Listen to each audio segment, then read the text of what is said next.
So guys, Season 2 of Destiny Rising is now out and playable, and the main thing with it is of course the brand new 5-star character in the form of Maru.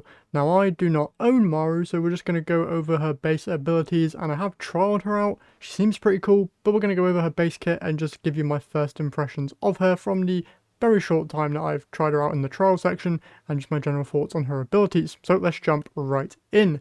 First off, the main thing you're going to notice here with her overview is the unique weapon loadout that she has, that being double grenade launcher, which is going to probably be the biggest turn on or turn off for many people. If you are not a fan of grenade launchers, you're not going to be a fan of Maru. Just a straight up fact. She's also a void offensive character, so if you're in need of a void damage type character, say if you didn't get Gwen for example, she's also going to be probably pretty worth it. For her relic abilities though, first up, her passive, we have Collapse, where dealing or absorbing damage with abilities provides resonance, with the collapsing cannon enhancing all of Maru's abilities. Losing health or shield will result in the loss of resonance, and the higher Maru's resonance is, the more she will lose. For her first actual ability, we have Annihilation Blast. Let's play this video here. Shoots a cannonball that deals damage and inflicts suppression and knockback. Resonance significantly impacts cannonball's damage, and the explosion creates smaller shells when at 50% resonance or higher. Okay, seems like a pretty decent AoE ad clearing ability, and from the short testing that I did, it's a very short cooldown ability, so you're going to have it up pretty often. Next up though, you have Abyss Engulf. A vortex barrier forms at the collapsing cannon's muzzle, converting engulfed bullets and blast damage into an overshield. Resonance affects the overshield's duration in real time. When resonance reaches 50% or more, the barrier provides a larger protection range. So she's going to be a good mix between offense and defense, which is pretty nice. And for her ultimate, this is easily the coolest ability in her entire kit, this being Blight Volley, where Maru enters her super state and rapidly fires explosive energy projectiles from the collapsing cannon. And whilst resonance is active, she enhances the firing performance and damage of collapsing cannon in real time. This thing absolutely annihilates stuff. I'm not going to be surprised if this thing absolutely melts raid bosses or just anything in general. This is probably going to be the main thing that you are using her for, because it's a really fun ability, and once again, looks like and feels like absolutely melts pretty much everything in its path, which is very satisfying. Moving over then to her weapon mastery, we have Blast Resonance. When resonance is at 50% or higher, weapon shots will produce 3 split shells, each dealing 90 void damage to combatants within a 4-meter radius. Not too bad there. And then for her first relic trait, we have Energy Reserves. The vortex barrier generated by Abyss Engulf will recharge Annihilation Blast when it absorbs damage. That's really awesome. Next, Harmonic Transition. Using Abyss Engulf doesn't interrupt reloading, and reloading is still possible while the barrier is active. Sick. And then finally we have Final Wish. Defeating targets with Blight Volley replenishes up to 50% super energy. What? Defeating targets with Blight Volley replenishes up to 50% super energy, depending on the target. Basic combatants 10%, elite combatants 20%, powerful and strong combatants 30%. That seems really potent with how quickly it's able to annihilate any type of enemy. So that might mean that you're able to just constantly have your ultimate up if you're using it correctly. So if you use this against like a raid boss or something, you probably won't be able to proc this as much, but if you're using it on just ad clear, you're going to have this up for a lot, which is really, really good, because it means that you can then use the ult, clear out a whole ad wave, and then also potentially have it back for boss DPS. That's going to be really, really cool. Talent tree, obviously this is for if you're getting duplicates of her. I'm not really going to go too deep into this because I myself don't really get duplicates of 5-star characters, but I'll preview them here just so that you guys can read all of these if you are interested in them. Obviously all of these are going to make the character much, much better, so if you end up getting one, congratulations, but I don't really focus on getting these personally.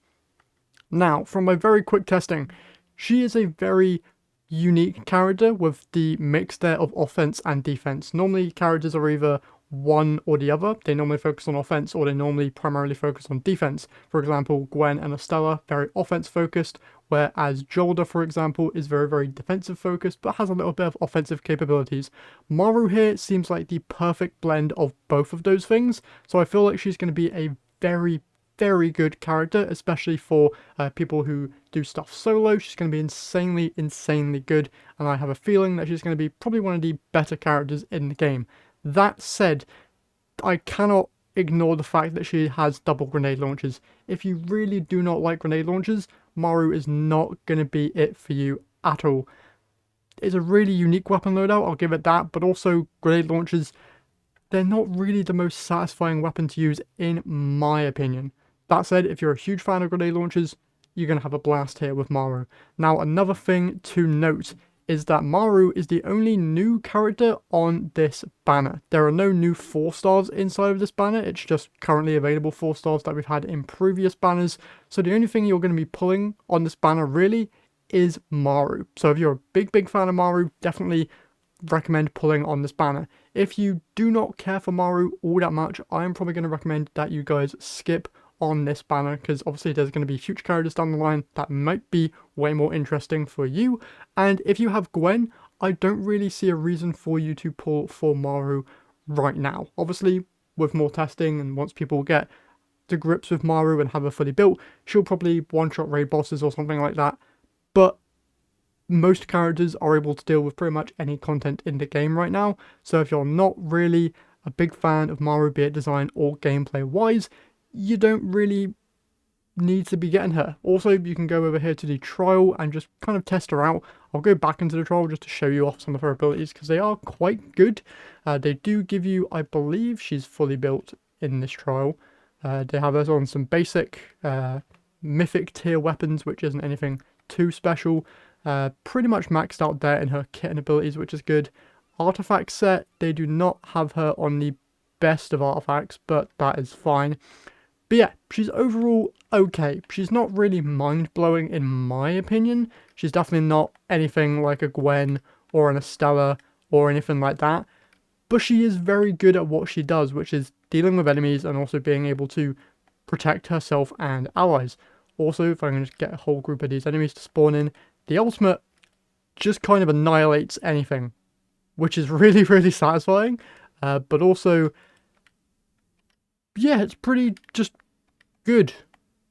Definitely not a bad character by any means, but definitely not anything too insane looking. Like, she's not summoning a dragon, for example.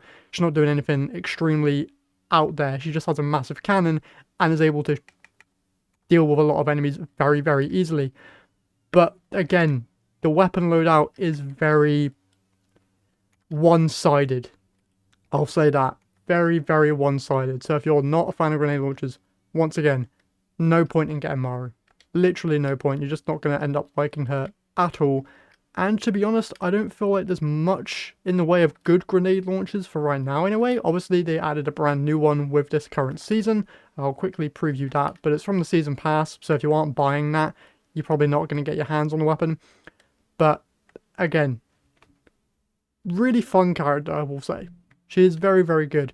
If we go over to the season pass right now, you'll see a nice little animation there for Maru. But the main thing we're looking at here is, of course, the brand new grenade launcher. So, unlock battle pass. What level do I need to be to get it for free?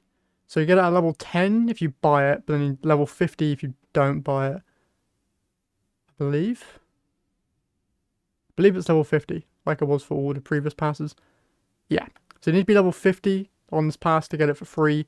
Can I preview what it is? No? Okay, let's just go over to like Cora here, because she can use grenade launchers as well, and see what this thing does. So, the new drill grenade launcher, I don't know how to say that first part. First perk, drill, whatever that first word is, fires high velocity slicing projectiles that drill through the target after directly hitting them and exploding, dealing multiple instances of damage. Okay. Sigmund's Bane deals 40% direct hit to elite and stronger combatants, landing final blows, temporarily increases the weapon's reload speed. Okay, so this is probably going to be most likely best in slot weapon. But once again, you need to buy the battle pass or max it out to even get this thing. And if you want to have it be any type of useful, you're going to need to get some of the catalysts, which will require you to probably spend a little bit of money here and there. But overall, I'm not really all too crazy for Maru. She's okay. She's okay at a base level. but she's nothing crazy, at least in my opinion, compared to some of the other 5-star characters that we have gotten. If you have a Stella or a Gwen, I think you're going to be doing just fine.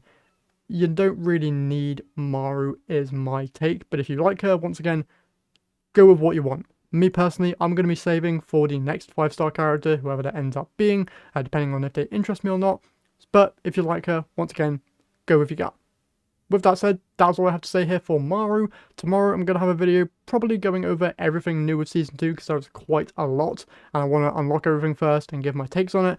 But with that said, that is it for my breakdown here of Maru. Hopefully you guys have enjoyed. If you did, if you could leave a like and subscribe to the channel, I would very much appreciate it. And with that all said, I'll see you all in the next one.